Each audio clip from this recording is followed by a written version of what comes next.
Welcome to Conversations. I'm Muqtadar Khan, your host, and today I'm going to talk to you about a new turn that has taken place in the US and Israeli war with Iran. We heard the President of the United States talk at length about how America had decimated Iran and its military capabilities, etc. And he was just celebrating America's victory and basically had eliminated Iran as any threat or whatever. So if you recall, I did a whole show on his speech, and then as soon as his speech was over, Iran fired several missiles at Israel and also hit an oil tanker owned by the United States, which was parked in Dubai. But in the past few hours, we've had a new development, and that is that the Iranians who had no apparently air capability and shot down an US F-15. And the pilot survived, thank God. And one of those pilots has been rescued by the US, which is an amazing military, brilliant military operations to go and rescue a pilot from within Iran in its territory. That's something absolutely fantastic. One thing that I have realized watching this war is as to how brilliant and smart American military is, and how stupid and dumb and foolish American politicians are. I don't know whether you are watching this as closely as I do. Right now, today, Pete Hegseth dismissed 3 top U.S. generals, including the Chief of Army Staff, General Randy George. And the rumors here in the US is that the reason why they were fired is because they disagree with the assessment of the Trump administration that we should send ground troops into Iran. They find that as not a smart move. And so Pete Hegseth, who's determined to do stupid things, is getting rid of those who disagree with him. But nevertheless, I want you to hear what Donald Trump had to say, and then I will introduce you to this F-15, what happened, as to how the American media is playing, and then I have some analysis to share with you.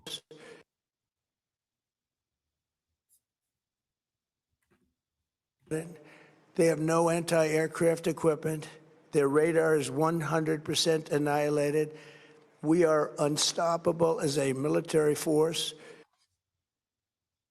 So Donald Trump is saying that they have no anti-aircraft capacity. So how did they shoot down an F-15? Not only that, the United States sent helicopters, etc. And it seems that in the rescue operation, I'm really very impressed that they were able to find one of the pilots who fell inside Iran. So they went behind enemy lines and rescued him. So yes, it shows that Iran is not able to fully control its own air, but the Iranians did manage to shoot an A-10, and that was badly damaged. Yes, there were no loss of life in the rescue, but there was damage. But the point it really makes is that the claim to air dominance that Donald Trump was making is not correct. And his claim that Iran has 100% does not have any is not also true. So how did this F-15 lose? Yes, in the past, there were 3 F-15s which were shot down by friendly fire in Kuwait. That's all fine. That was not an achievement by the Iranians. That was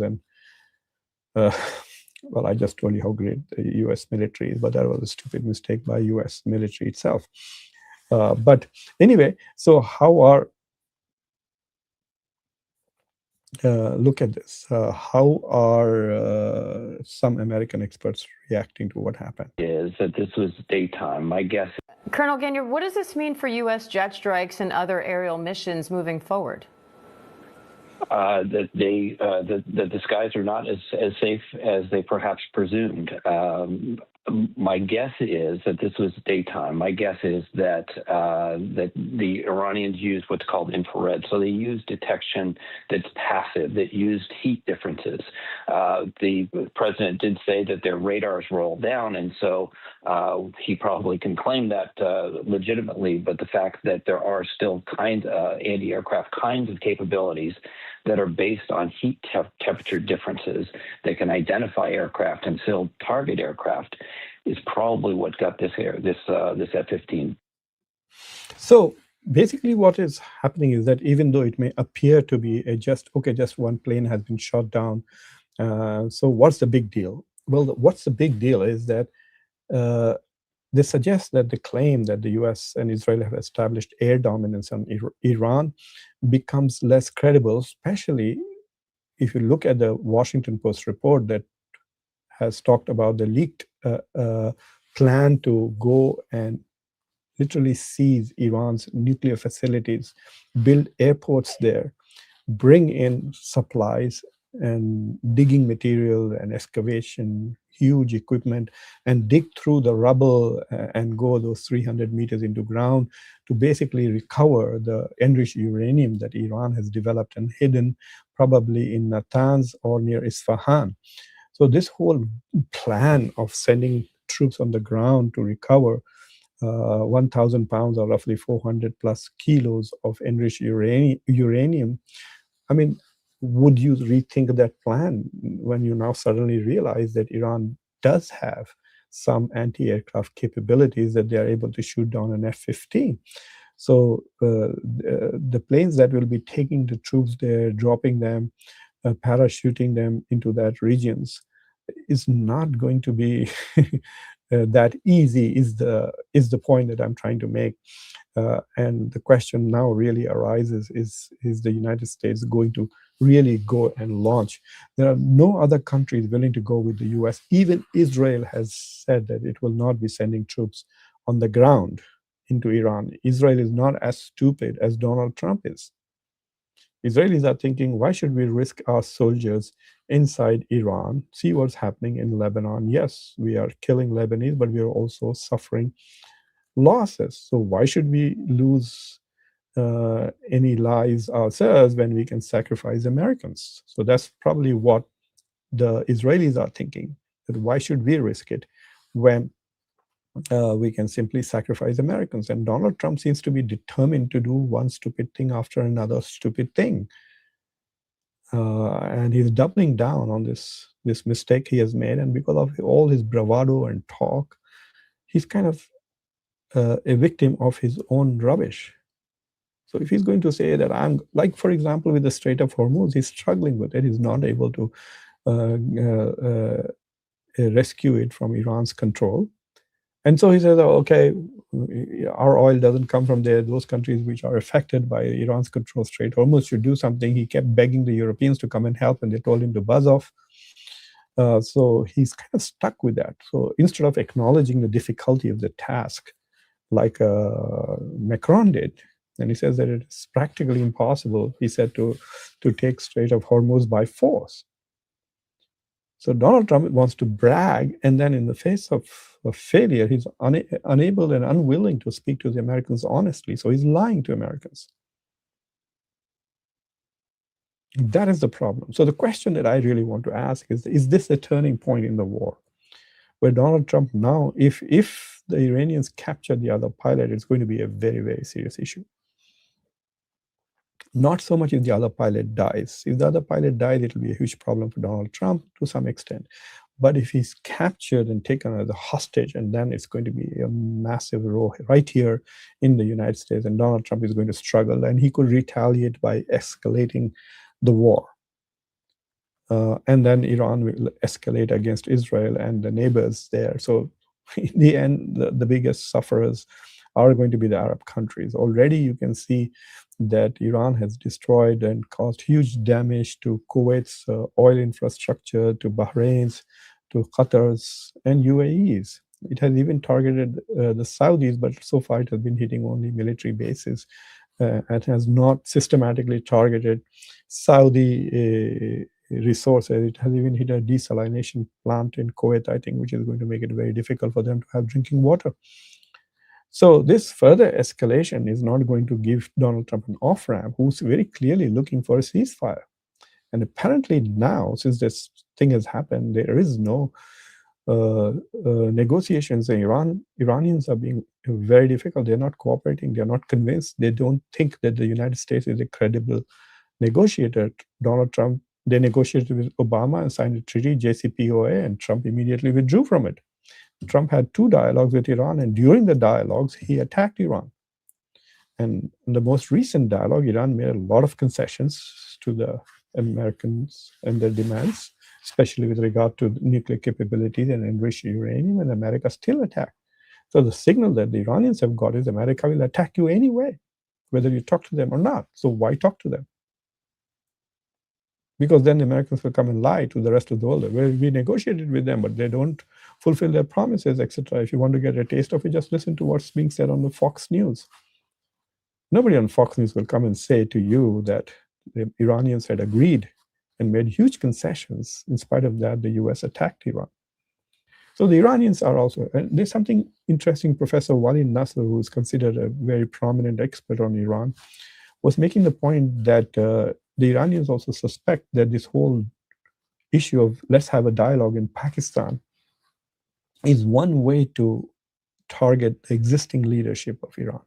So if Iranians travel to Pakistan to negotiate, Israel might kill them on their way or plant a bomb. And Israel has absolutely no morality or values. It will kill the Pakistanis also there. They will not think twice about it.